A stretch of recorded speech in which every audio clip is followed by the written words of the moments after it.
Take that, take that, take that. Yeah, you need that.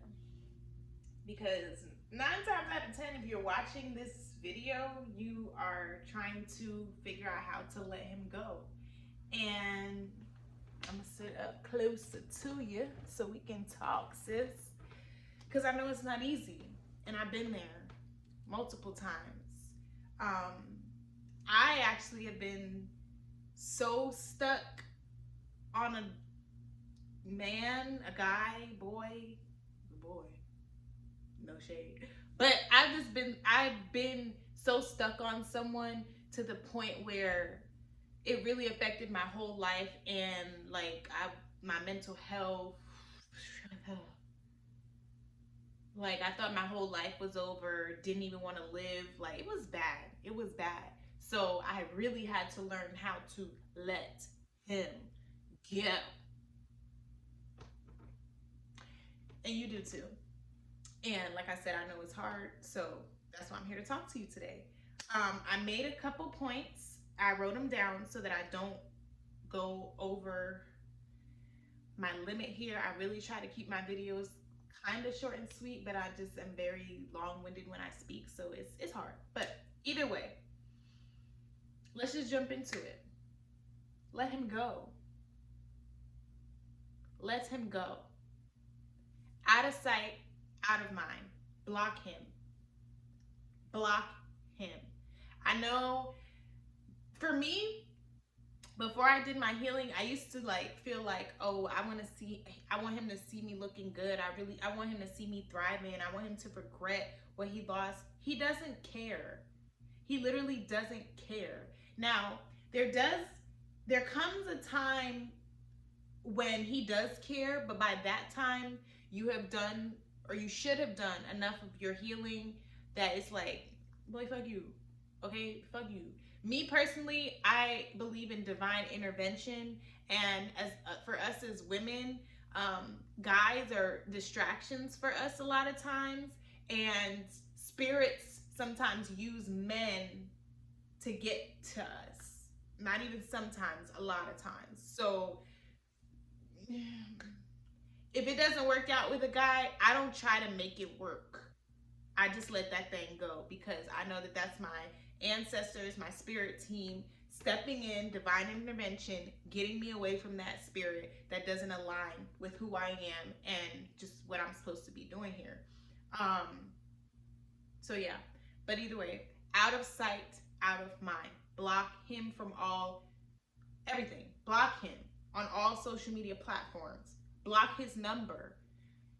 It's gonna be hard at first, but after you go through that time of no contact, you're gonna feel empowered, and he's going to be like, what the fuck? She really doesn't care. What the fuck? I really don't have that power. Like, guys are funny. They're funny. But in the beginning of a breakup, they don't care about what you're doing anyway. They're busy doing somebody else. Just being honest. Just being honest. Like I said, the roles reverse after you start doing your healing work. He starts feeling the breakup for what it really is and understands like, damn, I just really lost somebody that I lost a good girl, whatever. Now I don't know. I don't know. Everybody watching this, you might not have been a good girl, but you know, if you were a real one and you know you were a good woman, just know he's going to regret it. So block him. There's no need to try to flex on him for the gram and all that stuff. There's no need to be taking your best pics with your captions that are geared towards him. He knows he's literally beating off of all of that. He knows you're doing it for his attention, so don't give it to him. Just block him. Period. Okay? Next thing, distract yourself. Here's what I wrote down, okay? Go into your arsenal and call up an oldie. Go on a date, remind yourself that you got it. Now, I say to give yourself a 3 week minimum of doing this because you can go into a stage where you're literally just trying to cover up the wound with another nigga. We're not doing that. We're not doing that. We're just empowering ourselves and reminding ourselves, like, oh, I'm still that chick, regardless of whether or not it worked out with old boy. I'm still that chick. So go on a few dates, let yourself be wined and dined, but 3 week minimum. 3 week minimum. And we're not fucking niggas. Excuse my language. We're not fucking niggas. We're not having sex with them. We are not having sex with them. You are empowering yourself, getting wined and dined, and you taking your ass home. And I'm telling you that because if you out here deciding that you about to go fucking on niggas, trying to get over, oh boy, you're going to mess yourself up. Okay? You're going to mess yourself up, and you're already vulnerable. So your whole vessel is just susceptible for this demonic attack through sex. Don't do it to yourself. Do not do it to yourself. I'm trying to tell you, you're going to feel like shit when you realize what you're really doing. Sometimes we just start moving on autopilot when our hearts are broken and we just start doing stuff. But then when we like have that moment where we really can like see ourselves, it's just like you're not gonna feel good. And I can only speak from experience. When I was trying to get over my person, one of my exes, what am I talking about? When I was trying to get over one of my exes, I decided, you know what, I'm gonna have me a little flame. I'm having a little flame. Like, I wasn't out here just having sex with guys, but I chose one person and I was just like, yeah, I'm gonna do that. And that's all it was after a while. Like, the whining and dining wasn't even happening. I was just pulling up. We do that. And that was that. Now, I've never been in a situation where I'm like being treated bad or anything like that. And it's also hard to wine and dine me a lot of times because I can't really eat in most places. But either way, he wasn't being creative. Like, he wasn't trying to date me. He was just trying to fuck me. And that was my fault because that's the energy I came with. Like, yeah, let's do that. But after a while, it didn't make me feel good. And I just felt like I was being used. But, I mean, he was being used at first. But then once I could see what was really happening and what I was doing and how I was self-sabotaging, it didn't feel good to know that like I'm in a situationship and this person has no plans to date me, and now I'm just in a situation where we're having sex, and that's it. I don't move like that at all, so I knew that I was just acting off of the breakup and just trying to do anything that I could to distract myself from how much pain I was in. And you got to go there with yourself. That's one of the points. Like, in order to let him go, you have to really sit with how bad it hurts. Really sit with how bad it hurts. And then be willing to release that through doing the actual work. That's the next point. I keep looking down because I'm trying not to get long-winded, but that was the next thing. Do the work. Failed relationships are nothing but divine intervention. Go inward, strengthen your spiritual relationship with the Most High. Like I said in the beginning of the video, like a lot of times, like, relationships fail because you're distracted. If you're a chosen one, I talk to the chosen ones most of the time. 9 times out of 10, I'm talking to a chosen one. And if you're chosen to be doing something here on this earth to raise the vibration of this planet, or you're chosen to break generational curses for your ancestral bloodline, you don't have time to be distracted with the wrong nigga. So your ancestors will come through, and fuck all that shit up. It's divine intervention. So just go inward and go with the flow. Because what Gucci Mane say? Miss one next 15 one coming. And the one coming is going to be the one that you really align with if you're doing the work. If you're doing the work. Again, I only say this from experience.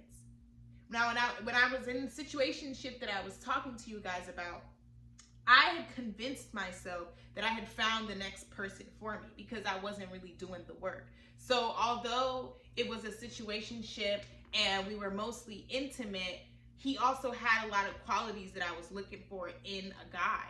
And so I was like, ooh, like, I really think I found the person and we're just really intimate. And that was not the case. Okay, that was not the case. So do the work. That work looks like journaling. That work looks like inner child work. That work looks like going to see a therapist to really sit with these emotions and sit with how you're feeling. Like, don't sit here and just ignore it and be on some niggas ain't shit. Go through this so it can be one of the last times that you really go through a heartbreak that fucks you up. Heartbreak can turn into mental illness. For me, that's what happened. Like, I was whole life suicidal over a man, a boy. He wasn't even a man, a boy. Because I wasn't willing to do the work. I wasn't willing to admit to myself that I was codependent on being able to say that I had somebody who loved me because I didn't love myself. But when I did that work, honey,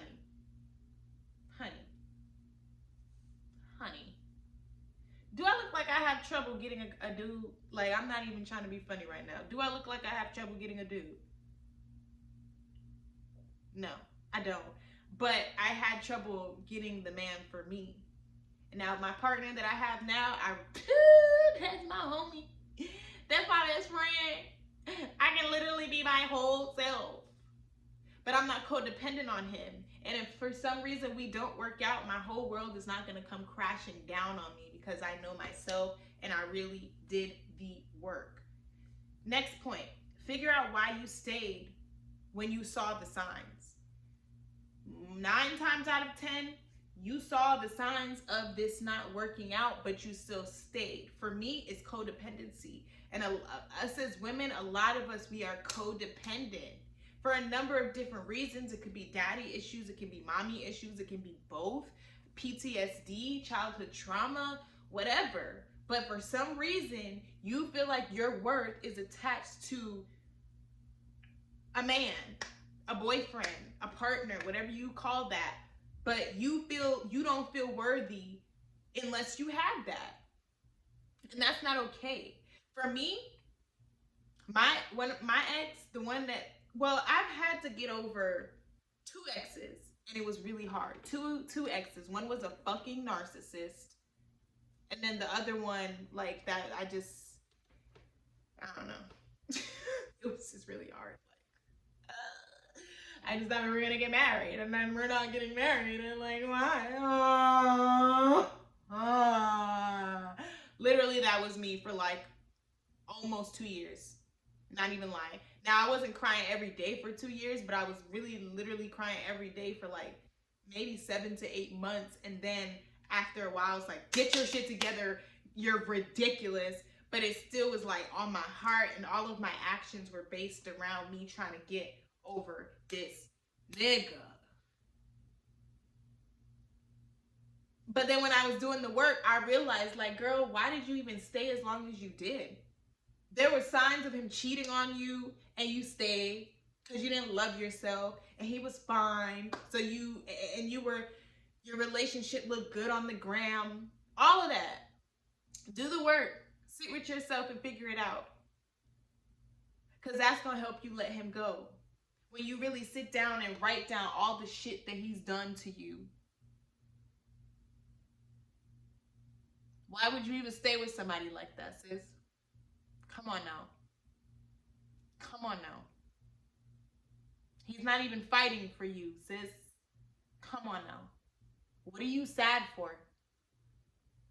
What did you really lose? Not shit. Not shit. I was about to say fuck that nigga, but I am a true healer, and I really believe in healing. And now my ex and I, like, I don't talk to him like that, but like if I were to see him on the street, like, I can really like be cordial and not be, it's not fuck that nigga. And we've actually been able to have a conversation since then and laugh and all of that. And I really think that's healing. I really don't feel like just because you break up with somebody, like, it should be I hate you and you're dead to me type shit. I just feel like that's not the type of relationship we were supposed to be having.